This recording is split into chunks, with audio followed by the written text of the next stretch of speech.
Welcome back to the channel. We broke some stuff. Again. For like the 10th time in a month or something ridiculous like that.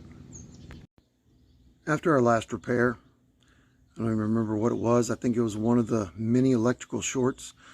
We were just driving along and started hearing a low hum from the rear end of the car. Well, the low hum got worse and worse and progressively worse in a short period of time, and is the worst on deceleration. It's almost definitely something in the rear end of the car. I am hoping and praying it's something simple like U-joints or a tire out of balance or even a tire out of round, because I'd rather go buy a brand new 17-inch tire than have to crack the rear end open like I think I'm going to have to do. I've had a few days to think about what I'm going to do, and I've come up with a plan on how to diagnose and hopefully repair what's wrong. I'm going to get it on jack stands, and then step one, be start easy, simple and small. I'm going to check for play in the U-joints and hope and pray it's a U-joint.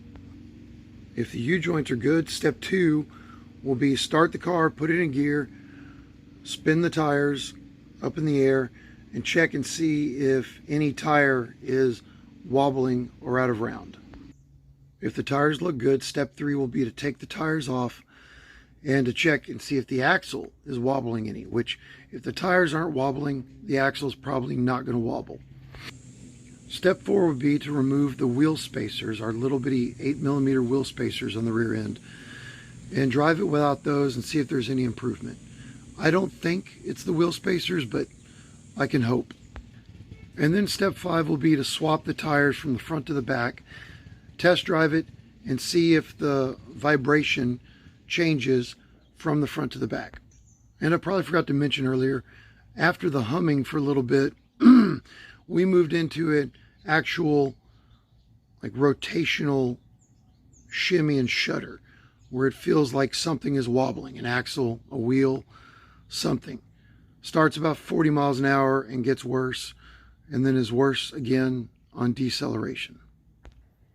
If none of that works, which it probably won't with my luck, then the plan is to move on to check and remove the wheel axles, or remove the axles and check the wheel bearings, which I do not want to do.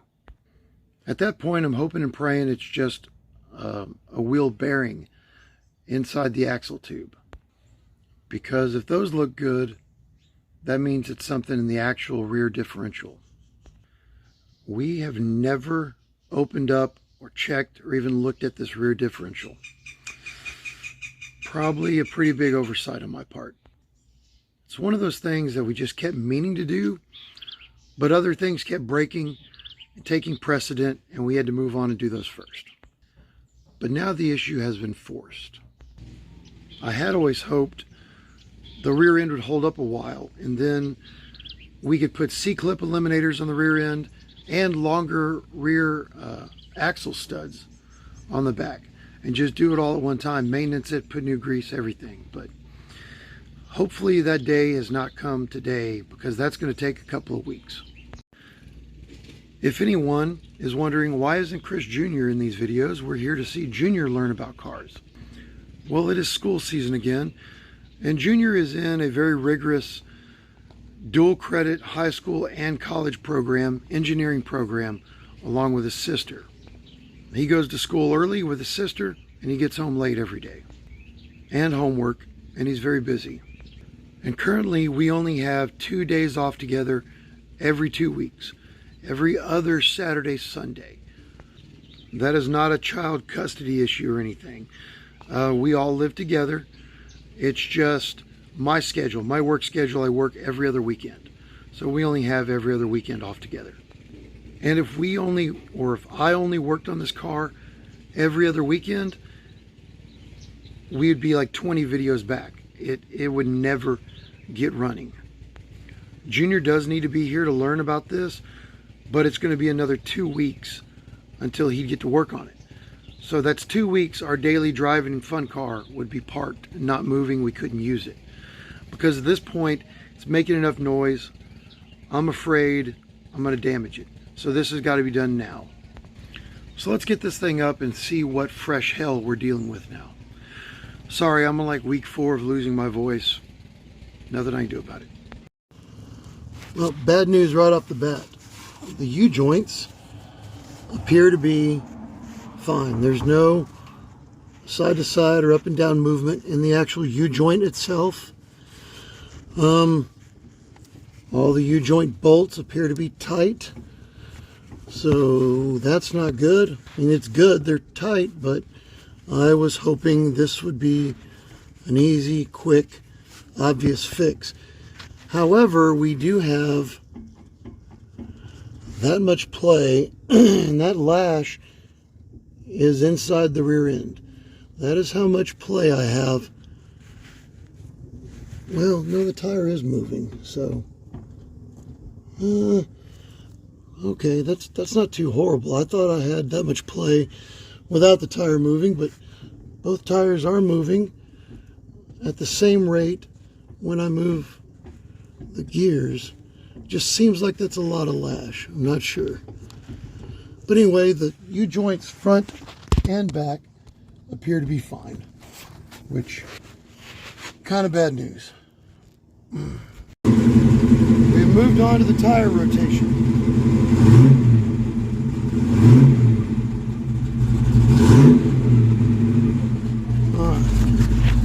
There is a little bit of wobble. Uh-oh. Not sure if you can see that. This is the side I was having a problem with. And there's definitely some wobble in this thing.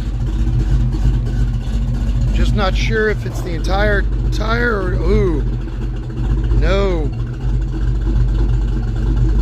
The whole thing is wobbling. That's not good. This was the side that it was on.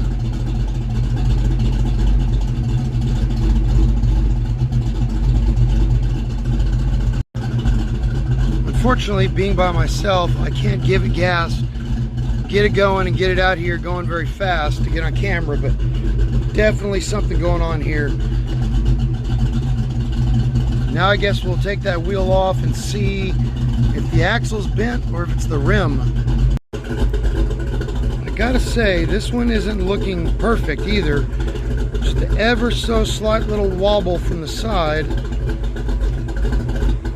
But I've never managed to bend an axle on street tires with the tires breaking loose. So hopefully it's not an axle. The wheel spacers are still in the same position. They didn't move around or anything. We gasket sealed them into place. They both still look very balanced. Now we're going to start the car, run it, see if we see any wobble in this side of the differential. Well, that is less than ideal.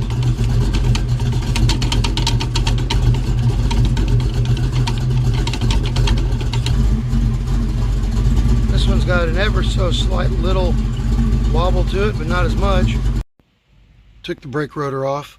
That is how much slack there is in the axles before the drive shaft moves. Which I don't recall exactly, but that seems normal. There's a little bit of end-to-end play, but the C-clip axle, that didn't seem excessive. It is definitely wet in here, fresh wet. It was not wet here recently. It means we've probably at least got an axle seal going out. Not ideal, but doesn't explain the sound. The driver's side is completely dry. Same play in it. Seems about right. So let's start it up and see how the axles spin without the drums on it. See how off balance it is then.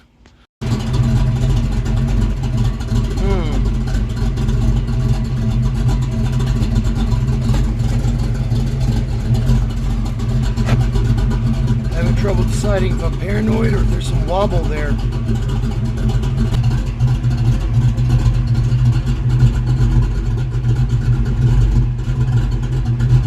side that's giving me the problem, or feels like it's giving me the problem. Doesn't seem bad or excessive. I think what I thought was wobble is just a wet spot up here where it keeps coming around on the rotor, but I don't really see any wobble to indicate a bent axle.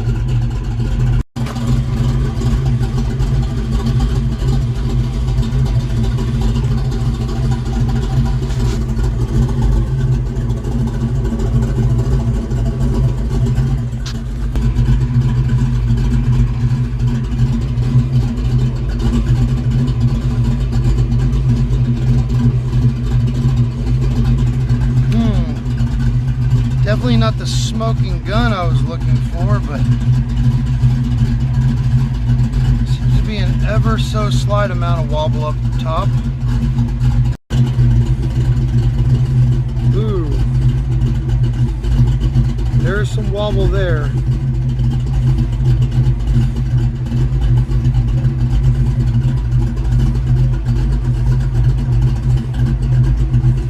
Trying to hold the camera as still as humanly possible, and you can see that. Focusing on this driver's side axle now. But when I take the drum off, things don't seem bad. The axle is not showing the stereotypical signs of being bent that I was looking for. Here's a straight-on shot. That might be a little, look at the oblong way it's rolling. That could be bent, but it looks pretty good up here. I'm trying to get as straight a shot as possible. That doesn't look bad at all. Swap brake rotor side to side to see if I can notice any difference in the wobble of the brake rotor. And I don't know if you can hear that over the exhaust, but moving this one to this side, it is now scraping the brake every rotation. Every time that one lug nut comes around, it's scraping. Wondering if my brake rotor's warped. One on the other side seems okay.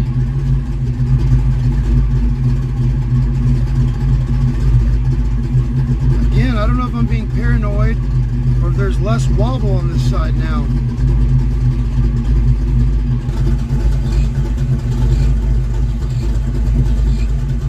Almost looks like there's a little bit of wobble on this side now with this rotor.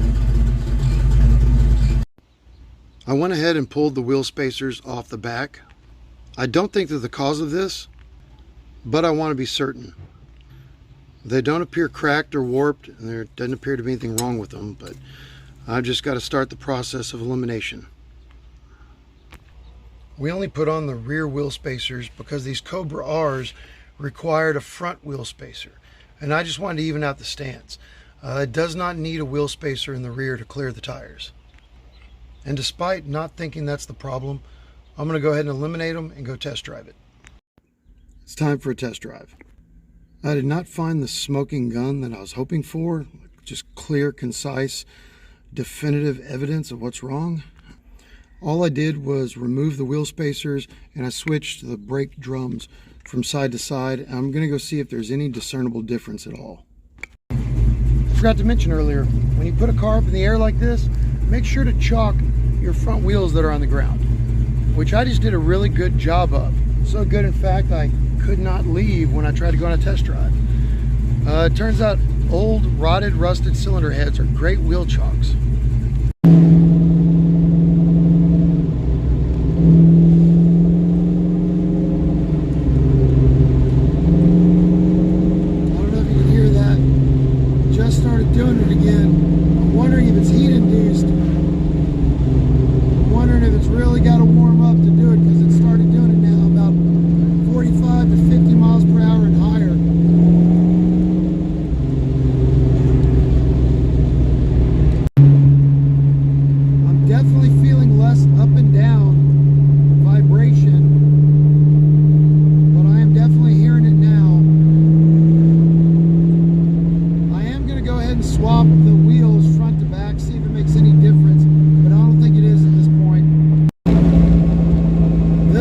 but I went ahead and rolled the windows up on our 105-degree day.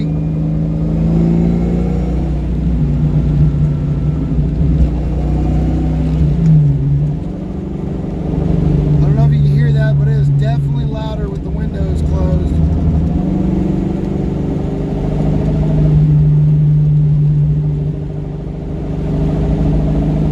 Yeah, there's some more vibration.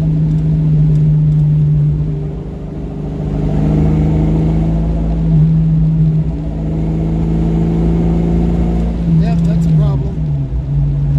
Did not help. 60 miles per hour under light acceleration is the worst. I think I said deceleration earlier in the video and probably throughout the video. Light acceleration. Throttle.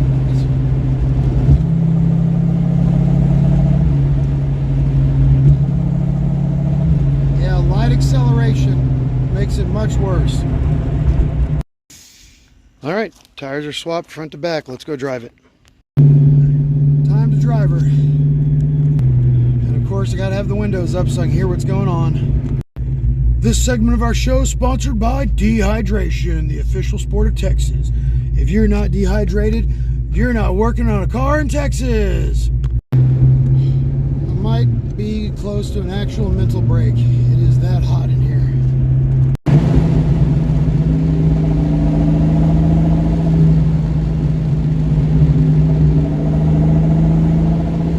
I don't think the rear end sounds any better.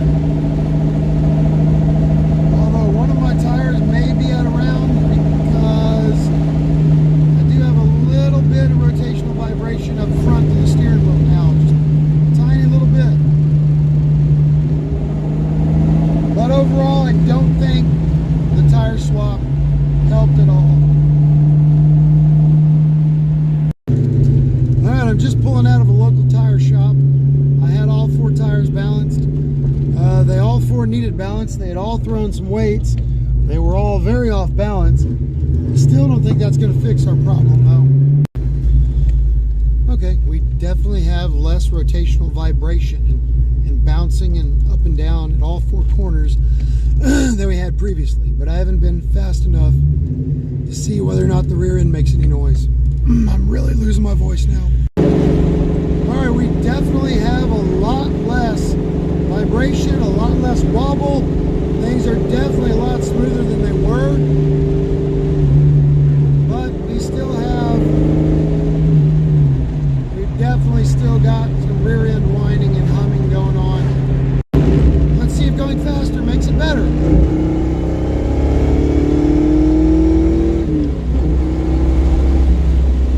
Nope, still doesn't help. I think I would have learned that lesson by now. But alright, the rear end is warmed up. We've been going for a little bit now.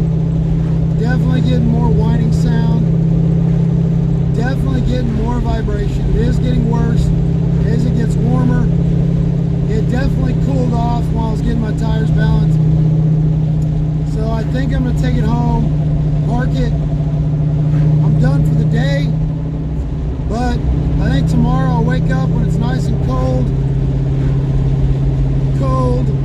And I think I'm going to open up the rear end, check the insides for damage.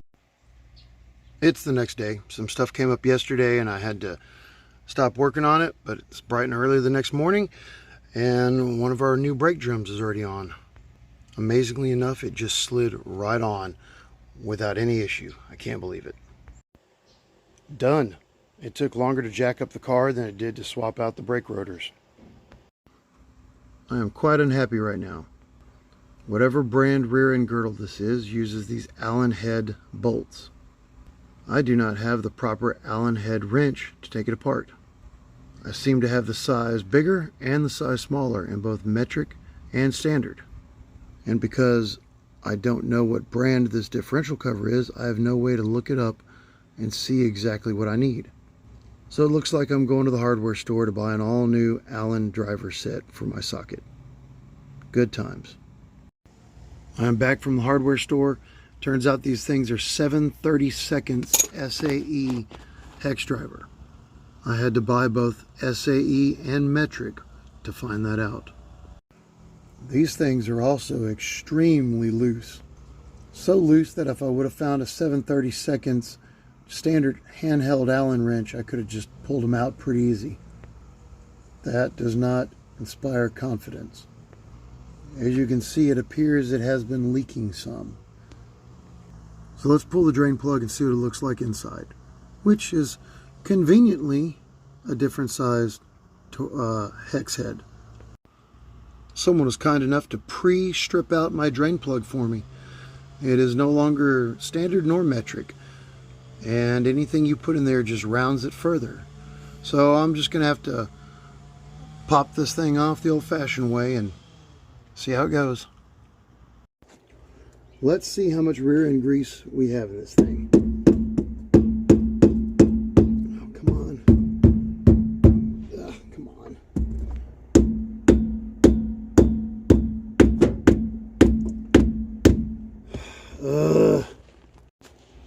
Tired of asking nicely. There we go.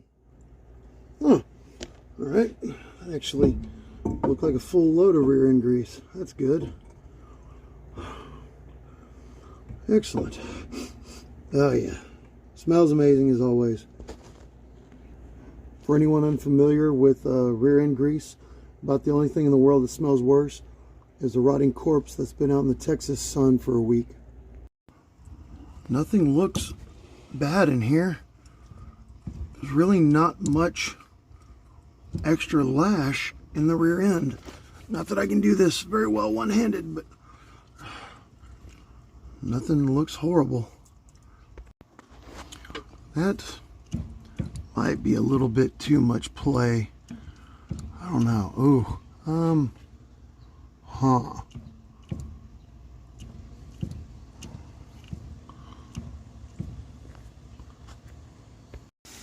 Pro tip for cleaning something caked in grease like this, your best bet is a foaming cleaner.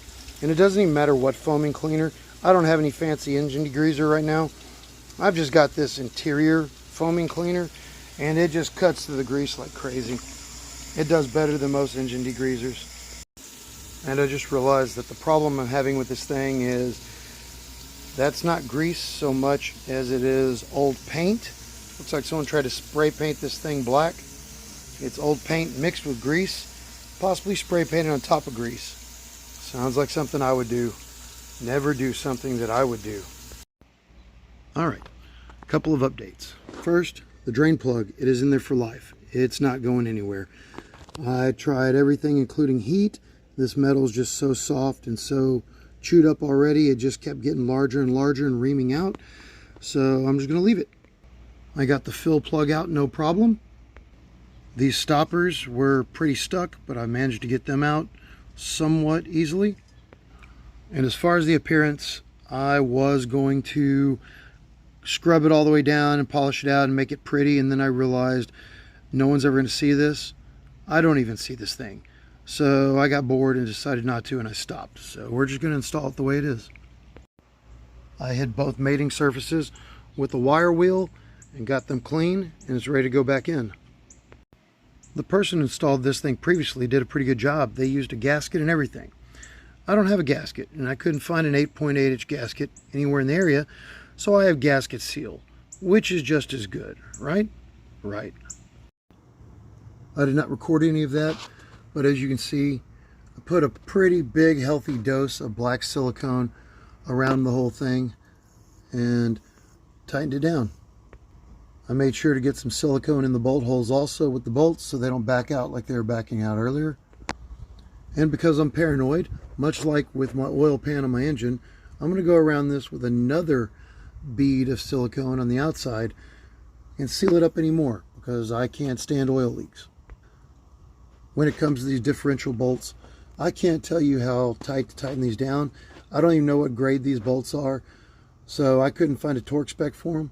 I'm going to suggest no more than 3 ugga-duggas.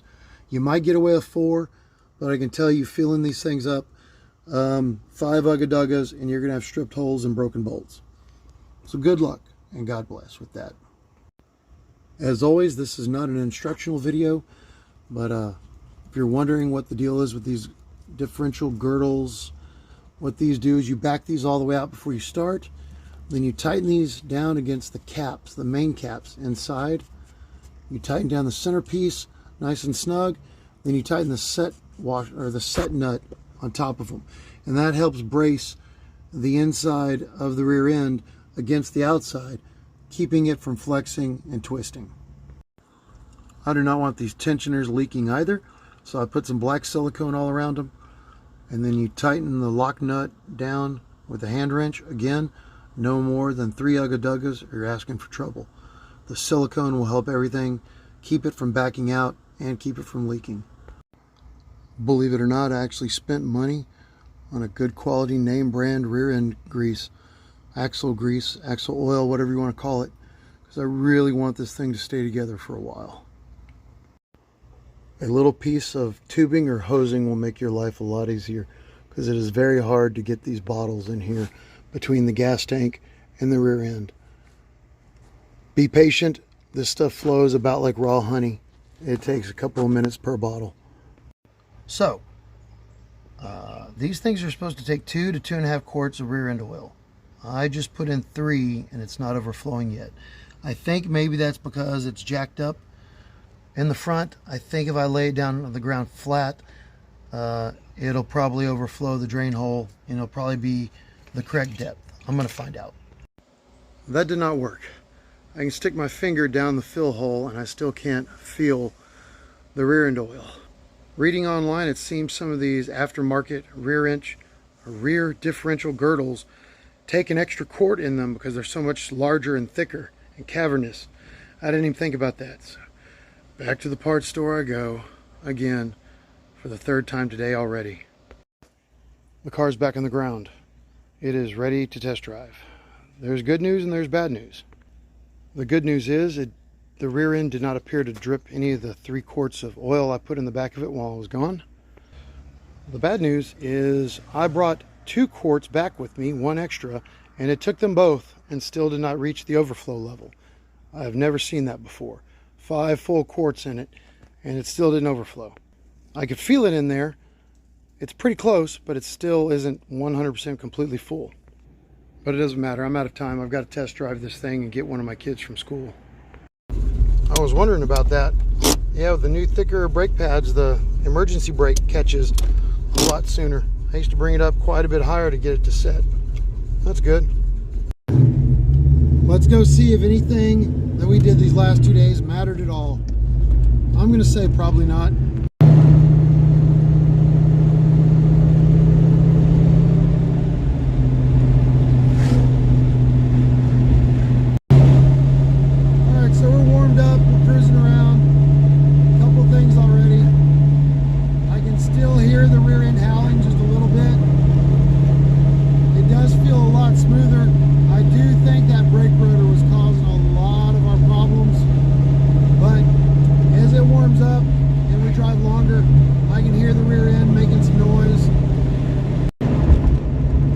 Brake booster is hissing quite loudly now when I apply the brakes. So loudly to the point that it's grabbed my attention. I've got thicker, heavier duty, brand new brake drums on the back. So the brake pads are setting a little sooner, but I'm not sure why the booster is hissing. I just stopped and pulled over and got out and checked the brake fluid level in master cylinder. It's fine. So it's not hissing as much as it's squeaking now. But that is new. I'm sure it'll be fine. Alright, we've been driving a while. We're really warmed up. I don't know if you can hear that or not, but it is definitely still there under partial throttle especially. Didn't make any difference. Still got the same noise. It is quite a bit smoother though. I'm guessing that's the brake drum. Yeah, the rear end is still howling.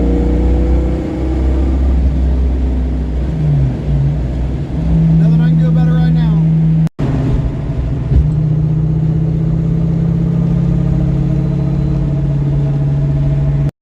When I got home, I could smell something. I assumed I was leaking rear end grease, and that was the problem. I assumed wrong. That looks like a brake line. Oh, God, I hope we didn't burst a brake line. That definitely looks bad. Oh, well, that is going to have to be a problem for another day. I definitely can't fix that today. So let's review this project. We started out with a howling rear end and some vibration. I spent $100 on rear brake drums, $10 on a tube of gasket seal, and $75 on rear end grease, for a total of $185. What did I get for my money? Well, the rear end still howls. It vibrates ever so slightly less. Oh, and the parking brake is ever so slightly tighter. Oh, and let's not forget my favorite, the possibly blown rear brake line. Good times. So what's the takeaway from this? What's the lesson?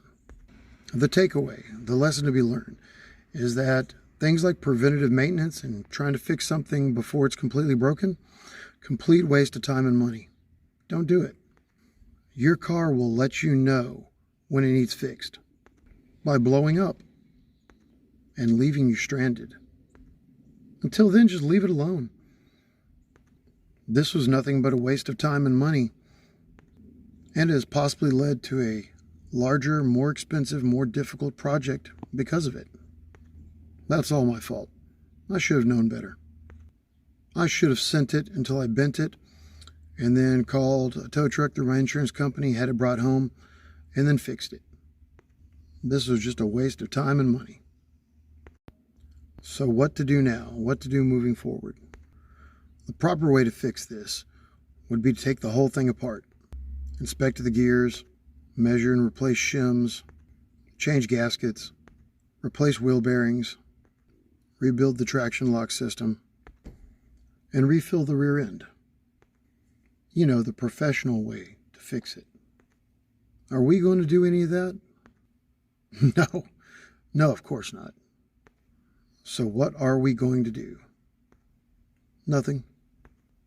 We're going to keep driving it with the windows down and the RPMs up so we can't hear it. We'll just pretend it's not there. Problem solved, problem staying solved. In all seriousness, I'm not going to be able to fix this for quite a while.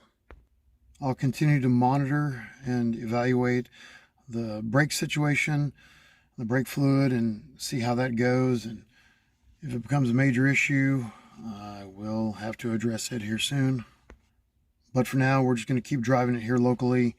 Little short trips, little errands, part store runs, things like that. But it is going to be a while before I completely tear apart the rear end and actually dig into what's causing the noise. I want to wait till we have a C-clip eliminator kit for the axles, new axle bearings, new wheel seals, a full drum brake rebuild kit, and our most likely culprit. It's probably the pinion bearing on the front of the gears. The teeth on the gears look good. I don't think we need new gears, but you never know. But that is it for now. That's all I've got. I am hoping and praying the next thing you see will be me putting the engine and transmission into Project White Trash. At this point, it has been ready for install for like 10 days, but I don't have any help right now, and I've got all this other stuff to do. This car keeps breaking, so I haven't been able to play with white trash, but hopefully that's what you'll see next. Thanks for watching, all 3 of you.